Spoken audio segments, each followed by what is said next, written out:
Assalamualaikum warahmatullahi wabarakatuh. Bersama saya Pak Nur Sabdi SPD, Guru Bidang Studi Geografi SMA Islam Anijam Medan. Apa kabar semuanya? Semoga sehat dan tetap semangat ya meskipun belajar dari rumah. Nah anak-anak, hari ini kita belajar geografi. Jadi geografi itu sangat menyenangkan dan pastinya mudah dipahami. Nah karena berkaitan dengan kehidupan kita sehari-hari di permukaan bumi ini. Oke, assalamualaikum warahmatullahi wabarakatuh. Untuk anak-anak kelas 12, hari ini kita belajar geografi yang pastinya pelajaran sangat menyenangkan tentang pembangunan dan pengembangan wilayah di Indonesia. Nah, jadi topik kali ini kita akan membahas tentang 34 provinsi Indonesia dengan 5 pulau besarnya ya. Jadi itu nanti akan dibagi-bagi tentang program tujuan nasionalnya itu apa. Nah, cocoknya Kalimantan dikembangkan apa ya? Sumatera dikembangin apa ya? Nah, ini akan kita bahas dalam pertemuan kita kali ini. Oke, lanjut saja. Nah, ini di arah pengembangan wilayah. Jadi intinya arah pengembangan wilayah ini menginginkan yang namanya pemerataan pembangunan di antara provinsi-provinsi di Indonesia. Kita 34 provinsi, 514 kabupaten kota di seluruh Indonesia. Ini kalau bisa pembangunannya harus merata, tidak ada yang namanya kesenjangan sosial. Jadi Indonesia bagian barat, tengah, dan timur itu harus merata. Nah, merata dalam hal bidang apa? Bisa bidang ke perekonomian, sosial, politik, dan budaya juga. Jadi tidak ada namanya diskriminasi ekonomi ataupun sospolbud ya. Sosial, politik, dan budaya. Oke, selanjutnya arah pengembangan wilayah kita bagaimana? Mendorong bertransformasi dan akselerasi pembangunan wilayah KTI, yaitu Sulawesi, Kalimantan, Maluku, Nusa Tenggara, dan Papua. Jadi selama ini kan kita lihat tujuan pembangunan Indonesia itu adalah berfokus pada Jawa dan Sumatera. Nah, yang lainnya, pulau yang lainnya juga harus disamaratakan. Oke, selanjutnya tetap menjaga momentum pertumbuhan wilayah Jawa, Bali, dan Sumatera. Meskipun kita membangun Indonesia bagian timur, tetapi Jawa dan Sumatera tidak bisa diabaikan. Itu maksudnya. Arti di sini itu adalah kesetaraan untuk membentuk suatu pertumbuhan ekonomi yang merata di antara semua provinsi. Oke, lanjut. Nah, ada nih beberapa faktor yang mempengaruhi mengapa pembangunan itu perlu merata gitu kan. Mengingat pertama, potensi wilayah itu berbeda-beda ya. Jadi tidak bisa kita samakan Pulau Jawa dengan Pulau Sulawesi gitu kan. Otomatis sumber daya alamnya berbeda, SDM-nya juga berbeda, maka tingkat pertumbuhannya juga bisa berbeda. Ada yang cepat dan ada yang lambat. Nah, itulah selanjutnya ada perkembangan teknologi. Nah, teknologi itu sangat membantu sekali dalam pembangunan wilayah. Jadi kalau wilayah yang cepat mengenal teknologi itu biasanya akan lebih cepat berkembang daripada yang di daerah tidak mengenal teknologi tetapi jumlah intensitasnya yang sedikit. Oke. Kedua itu adanya kesalahan perencanaan masa lalu. Nah, jadi perencana wilayah yang tidak memikirkan ke depannya asal membangun saja, maka itu akan memperlambat ya tata ruang kotanya menjadi lebih buruk dan terjadi bencana alam sehingga seperti banjir contohnya itu akan menghambat ekonominya pasti.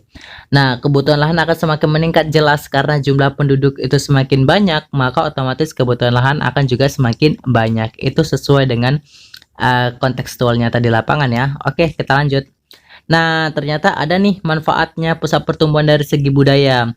Dengan adanya pusat pertumbuhan, maksudnya pengembangan wilayah tadi dapat memberikan pengaruh loh kepada penduduknya. Artinya apa? Semakin berkembang suatu wilayah, maka tingkat persaingan masyarakatnya juga akan semakin tinggi, baik dalam bidang mencari pekerjaan, ekonomi, sosial, politik, strata sosial gitu kan. Maka dibutuhkan skill dan pengetahuan untuk bisa lebih berkreasi. Oke, kita lanjut. Nah, ada nih manfaat pengembangan wilayah. Yang pertama, memberikan kegunaan bagi pemenuhan kebutuhan manusia dalam meningkatkan peran sertanya terhadap proses pembangunan bangsa.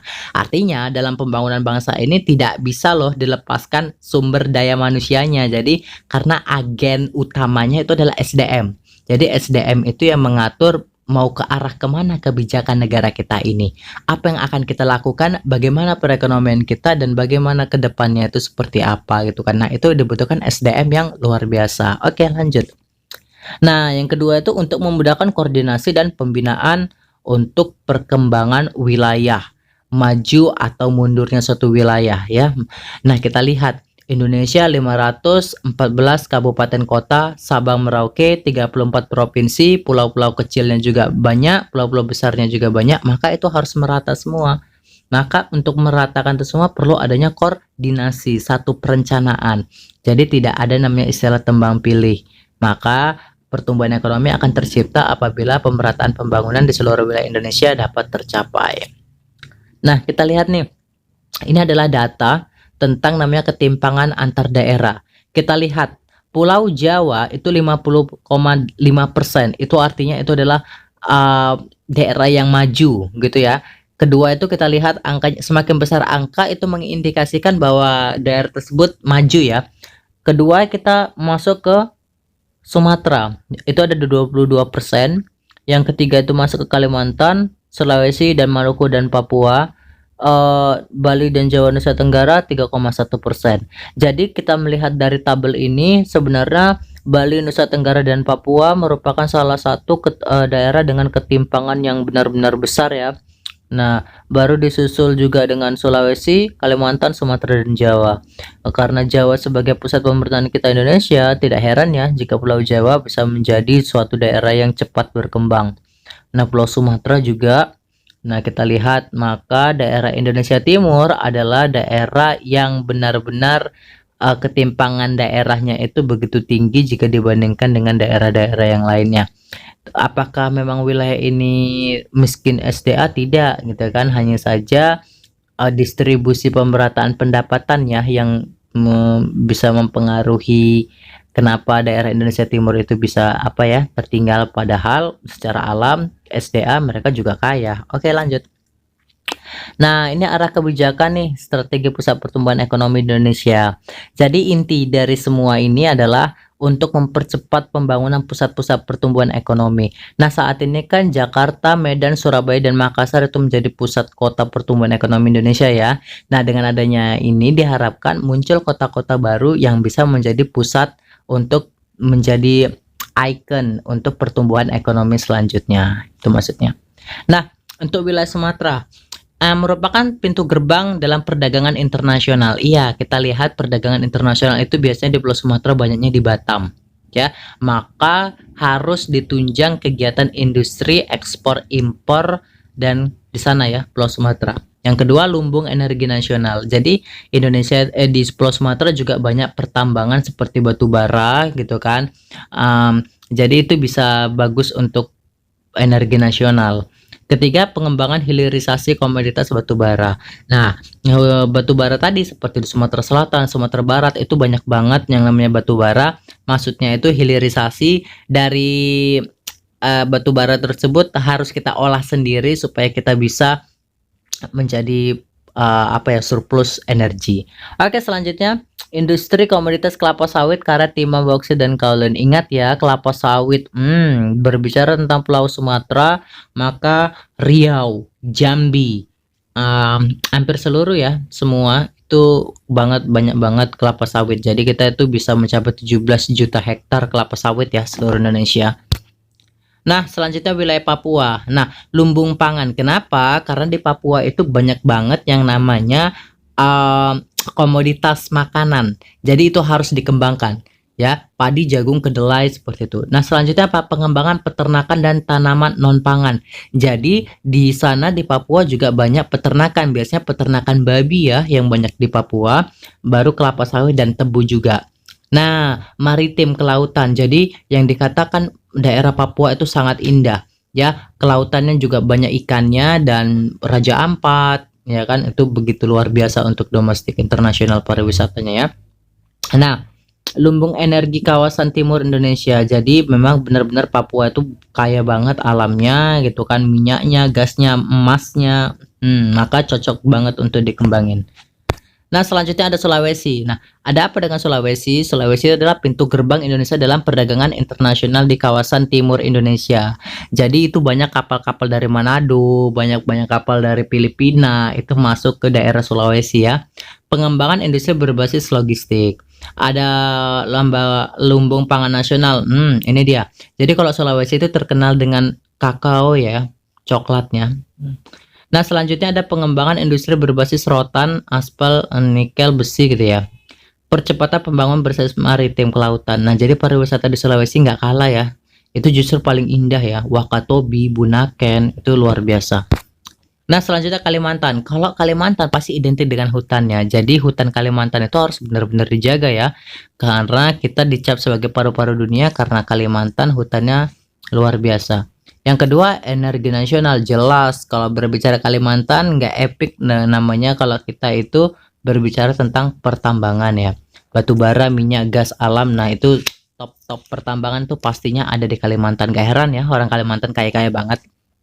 Nah, industri pertambangan tak usah ditanya lagi deh, di Kalimantan tuh sudah komplit gitu ya. Pengembangan food estate. Jadi di situ kayak macam ada makanan tradisional gitu kan, daerah Ketapang, Kalimantan Timur. Itu banyak banget namanya makanan tradisional yang luar biasa. Nah, selanjutnya ada wilayah Jawa dan Bali. Kita lihat, kita di Jawa Bali itu lumbung pangan karena apa? Di Pulau Jawa juga masih banyak sawah ya. Sektor industri dan jasa nasional, jelas sektor industri itu dan jasa di Jawa itu sangat berkembang pesat karena pusat administrasi pemerintahan negara Indonesia ada di Pulau Jawa. Nah, salah satu gerbang destinasi wisata terbaik dunia. Ya jelas karena Pulau Jawa itu merupakan daerah dengan kualitas ekonomi kreatif yang sangat bagus ya. Masyarakatnya kreatif, banyak banget produk-produk dari Pulau Jawa itu yang diekspor, contoh kayak batik, angklung gitu kan, kebudayaannya. Baru ada juga nanti kegiatan maritim. Nah, ini biasanya Laut Jawa ya, terkenal dengan ikan tunanya, ikan gembung puringnya, luar biasa di Pulau Jawa ini. Nah, selanjutnya Nusa Tenggara. Jadi Nusa Tenggara ini biasanya kegiatan pariwisata ya, itu biasanya Pulau Komodo. Baru ada juga kegiatan perekonomian kelautan, peternakan, dan industri. Nah, yang paling menarik di Nusa Tenggara Timur ini adalah pengembangan berbasis peternakan. Jadi di sana itu kan keadaannya iklimnya tuh berupa sabana stepa seperti padang rumput yang sangat cocok sekali untuk peternakan sapi, kambing gitu ya kan. Cocok banget. Oke, sekian dan terima kasih. Untuk kedepannya kita akan lanjutkan lagi tentang pembahasan ilmu geografi dalam topik yang lebih menarik lagi. Oke, wassalamualaikum warahmatullahi wabarakatuh. Sekianlah pembelajaran kita hari ini. Sampai jumpa di video pembelajaran selanjutnya. Jangan lupa untuk like, comment, and share. SMA Islam Anijam, unggul, cerdas, islami. Assalamualaikum warahmatullahi wabarakatuh.